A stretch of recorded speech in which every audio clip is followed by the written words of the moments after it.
Hello and welcome back to our Batman the Animated Series episodes commentary. My name is Gus, but you can call me BATGUS. And today's episode is going to be the Day of the Samurai. A very cool episode, probably one of the best in the show in terms of story. And we're going to talk a little about it. But as usual, let's do our countdown. So you can watch the episode with me if you have your Blu-ray box sets or DVD box set or streaming service with Batman the Animated Series. Let's go in 3, 2, 1. Give it a play. The Warner Bros. Logo is on the screen. And like I said, this is one of the best episodes in the show. At least for me, it is one of the most interesting ones because as the previous episode with the character Kyodai Ken, it links back to Bruce Wayne's past and his training in Japan years before he became Batman.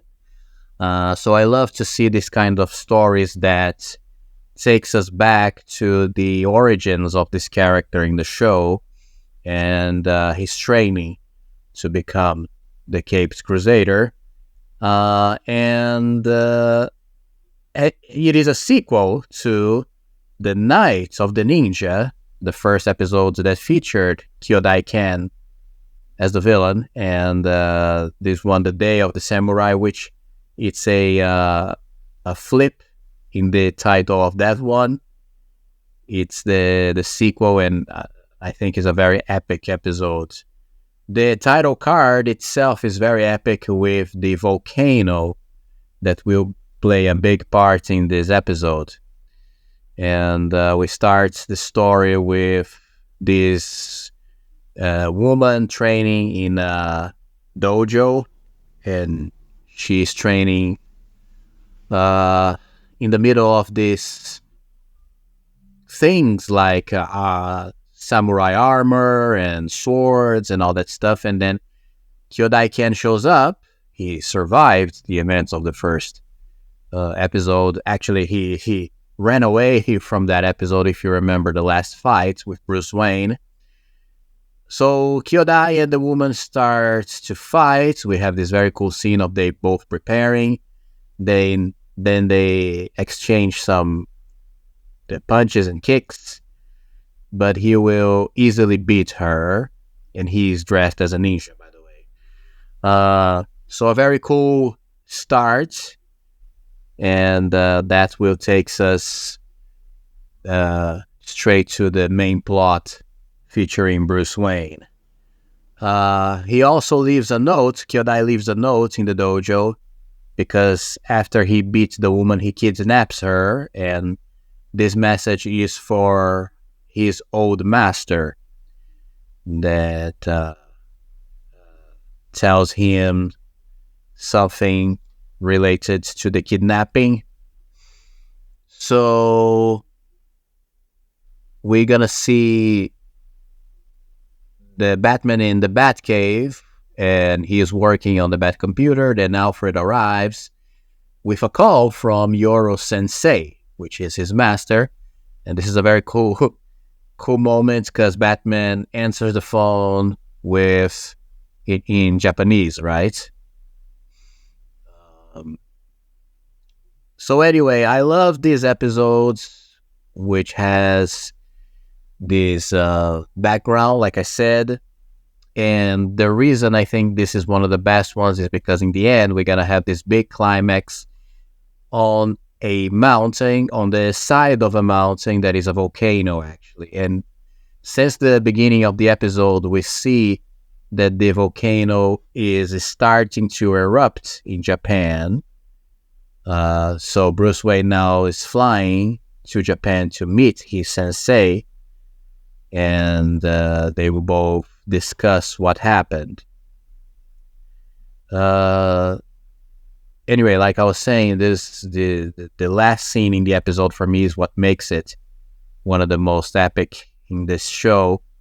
And even though this is not one of the best animated episodes, in my opinion, Yeah, in terms of animation, it lacks a little of the quality that the other episodes in the show have. So Bruce Wayne's face, as an instance, changes a lot, or the movements are too erratic, and not so.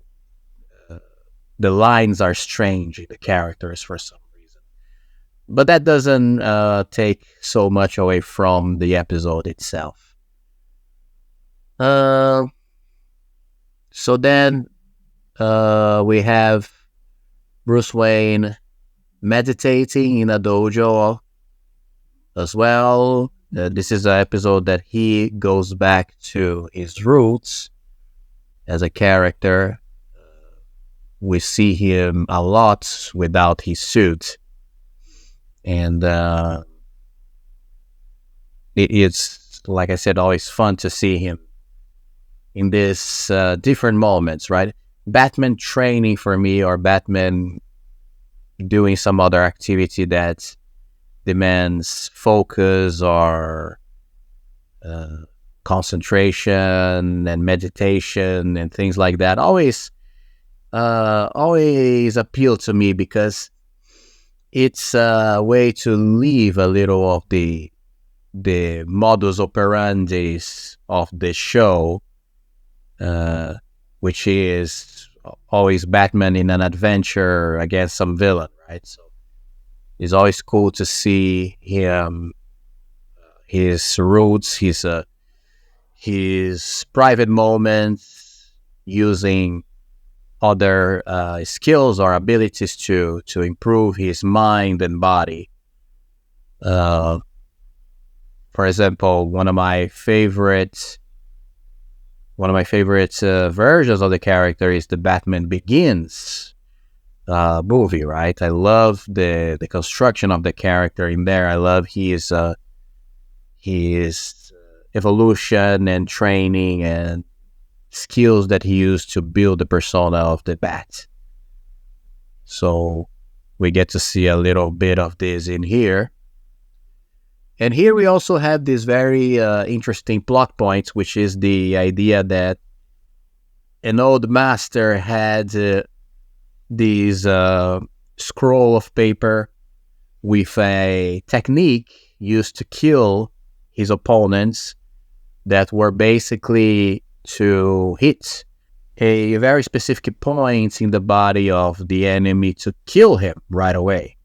And this scroll was hidden in a cave, and this is what Kyodai Ken wants during the episode. He's after this technique to use it against Batman. So this is why he kidnapped the girl, and he demands the scroll from his old master, because he's the one who is keeping it. And then he calls Yoro Sensei to let him know of the place that he will get the scroll.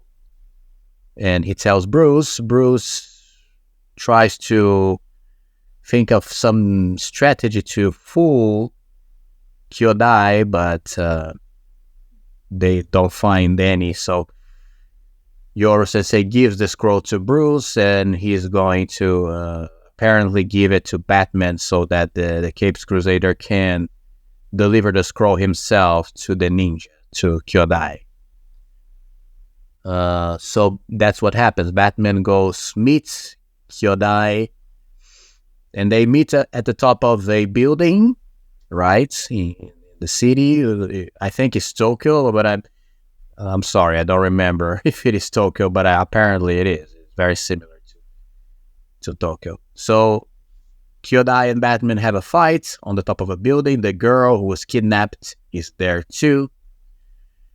And to get the attention from the Bat and steal the scroll, Kyodai kicks the girl out of the building, or kicks the girl off the top of the building. So Batman has to jump after her and save her. But in the process, he loses the scroll, and that's when Kyodai Ken takes it, gets the the scroll for himself. So Batman goes back, tries to find the ninja. There is this chase on the rooftops. It's a very cool scene, by the way. And also, I like the fact that this is a change of tone in the stories of the episodes, because we see Batman in international adventure. I always loved this, and I think the Nolan movies really implemented this idea in my mind, that this possibility of Batman going to other countries to face an enemy.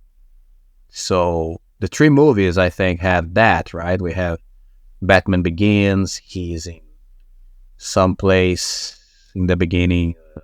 I don't remember now, but some place in Asia where he's in the prison, and then he trains with the League of Shadows. After that, in The Dark Knight, he goes to Hong Kong to get that guy that was working with the mob bosses. That's a very cool scene, a very Mission Impossible scene, right? And in the third one, he's in some place in India, I believe, where we have Bane's prison. So all the movies have these interesting little section with Batman in another country. So I always loved this idea. I always loved to see Batman having adventures in different countries, not just in Gotham City. So it's a good change of pace in the stories. So yes, Kyodai, he got the scroll. Actually, the scroll was a map that would take him to the cave where the real scroll with the technique was supposed to be found. So he goes there, he finds the scroll, but the whole thing is so old, right? The paper is so old that basically it falls apart in his hands. So the technique is hard to understand with the scroll all in pieces. Bruce Wayne takes it back to Yoro Sensei.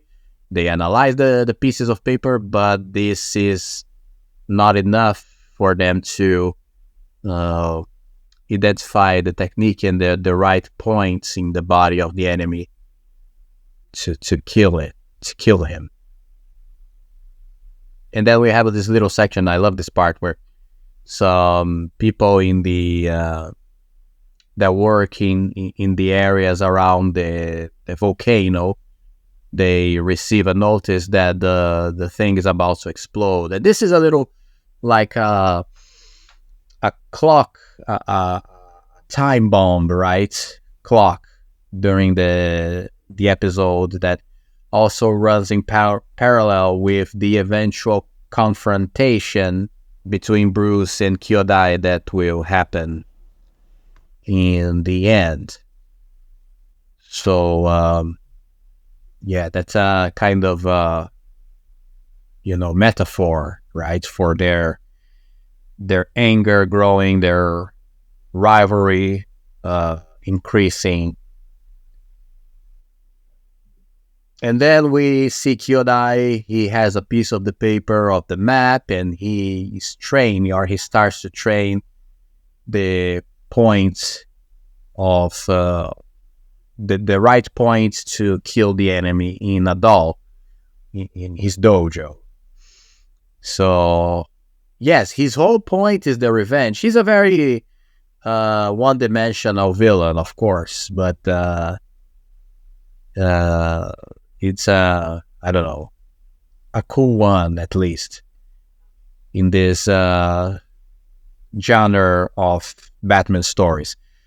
We saw that it's not revealed in the scene, but once Bruce goes to the dojo where Kyodai was training, he sees the doll that he was training, and and this will play a part later in the story, because we're gonna see that he's able to analyze the doll and identify what is the point in the body of a human that should be hit with the fingers to be able to kill the enemy. And then Kyodai-ken, he kidnaps Alfred now, and he gives some instructions to Bruce so that they both meet, and so they can have a final fight. And then we see Bruce training for this fight. So this is a very cool moment of preparation before the confrontation. So anyway, as a kid, I don't really remember this episode. I think I've seen it as a kid. You know, I used to watch this show at my regular TV programming here in Brazil, and I remember many of the episodes, but there were some that were skipped, probably by accident, you know, because they used to be broadcast every Sunday. And I think I remember this one. I don't remember skipping this one, but I think that maybe I must have skipped. I remember, at least I remember one of the 2 episodes with Kyodai-ken, and I think I saw this one. At least I remember the whole volcano fight, which is right now. We see this epic scene where both Kyodai and Batman meet at the side of the mountain. The volcano is about to erupt. So and Alfred is right there, tied in some ropes, watching the fight. Kyodai and Bruce remove their masks. And this is some of the examples where the animation is quite fluid, but at the same time, the lines in the faces of the characters, they change a lot, especially on Bruce Wayne. There are some scenes where his face is very strange because of the movement. They have these very cool fights, and this kind of reminds me of the Lord of the Rings, right? For obvious reasons. The whole eruption of the volcano and the lava descending by the side of the mountain. And it's very epic. It's just very epic, right? To have Batman fighting an enemy on this environment. We have this rain of sparks of lava. It's just very cool. Yeah, I love it. And yes, we're gonna have the crucial scene where Kyodai is gonna try the movements to kill Bruce, and he's gonna touch him right on the point of the chest where he is able to kill the enemy. And Bruce pretends that he dies. He falls down with his eyes open, pretending he's dead, just to stand up again and kick Kyodai-ken's ass. And Kyodai gets very confused and shocked for what reason the strike didn't kill him. Then, meanwhile, we had the lava coming down on the mountain slope. Oh, it's very cool. I love it. I love this scene. And then we have this amazing shot with their silhouettes fighting, just with the lights of the magma coming behind them. Oh, this is so cool. This is one of those. Look at that. This is fantastic. This is an epic shot. Epic in all the senses. I think I like this episode just because of this shot for some reason. And then we have this very cliche, I think, occurrence where the rocks where they fight get separated by the lava, and Bruce tries to help Kyodai because he gets trapped in his own rock, and throws a rope to him, but Kyodai doesn't really care, and he bows to Bruce, and then an explosion happens with the lava taking him away. So we suppose that Kyodai is dead. He never shows up again in the show, so I think that's the idea, that he really died in these events. I don't know if there is any comic that continues his story. Maybe I should search on this, but I don't think so. And I like to think that was the case. And then Bruce reveals to Alfred that he didn't die because he padded his suit from under the shirt, and exactly on the point that the strike was supposed to happen, right? So because he knew that with the doll that Kyodai was training, he saw all the points. I mean, he saw the only point that Kyodai hit repeatedly on the doll to train, so he knew where the point was in his own body. Then we have this final scene with his sensei. They have a very cozy conversation just to end the episode, and we have the ending with Yoru Sensei releasing a bird into the sun. I mean, into the sun in the horizon. A very beautiful ending. And this is it. More one episode for our playlist. If you are liking the content of BATGUS, please don't forget to subscribe and leave a like in this video. Thank you so much. See you in the next Bat video, and bye-bye.